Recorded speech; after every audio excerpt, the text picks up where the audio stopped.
I'm gonna talk to you about what light I'm using in 2021. Coming up next.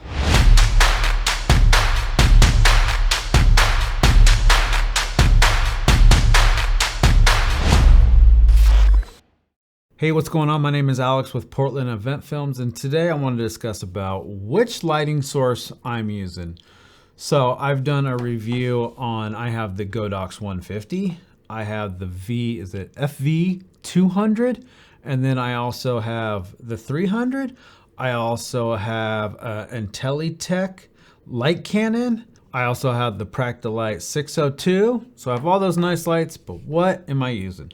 So I'm actually using the Godox SL60, which somehow has gotten a bad name. It says it's loud fan noise, but I can't really hear it. I got a shotgun mic that's less than 2 feet away from it, and I absolutely love this light. Now this light right now, for what I'm doing, is set at like 100%, so I can't go any brighter. But for inside of a studio, I absolutely love this light. I'd still recommend this light in 2021.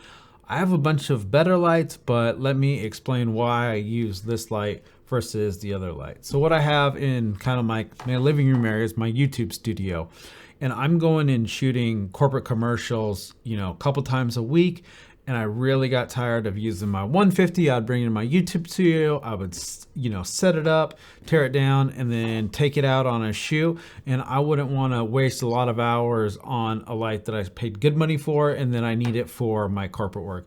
So one of the biggest things was being able to have to bring it in, set it up, tear it down, and it just got cumbersome. I was like, okay, I need more of a permanent solution. So what I have here is I have the SL60, and then I have a 28-inch Easy Glow softbox, and with a grid on it, and it just stays in place. I never move it. I never have to set up my studio, and I feel that if I keep my studio set up, then I'm more likely to make more videos instead of having to like reset it up, get all the settings, remember where I placed it. Here's a video where I set up kind of like my YouTube studio, what it looks like. I have it on a rolling C-stand, so it makes it nice and easy. A lot of people complained about the fan noise. I don't know if I just got like a second generation that has a quieter fan, but I can't hear it in my audio, and it makes no difference to me. So for me, I totally recommend it. You don't need to spend a lot of money on some of these newer lights, and you could just use the SL60, and I think it's totally doable. Now, one of the other things is when you have the Godox 150, you're gonna have the light, then you're gonna have a box that has all the dials and controls on it, and then you're gonna have a brick that gets plugged into the power, or you're gonna have to use a V-mount battery. Where the SL60, if you don't need the battery option, it's a much better choice.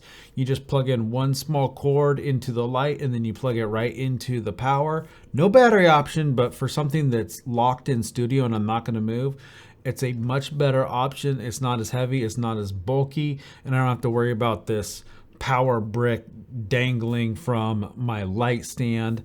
It's great that the 150 has the portability, but I don't need the portability, and that's why I kept going back to the SL60. I mean, I'm sure you could get some used ones for pretty cheap compared to the Godox 150. Don't get me wrong, I love my 150, my 200, and my 300 light, along with my Practilites, but for the job and what I needed to do, this light is amazing, and it does the job, and I don't want to, worry about breaking my other lights on corporate shoots. Then I don't have them on corporate shoots because this is just extra, and I totally recommend this light.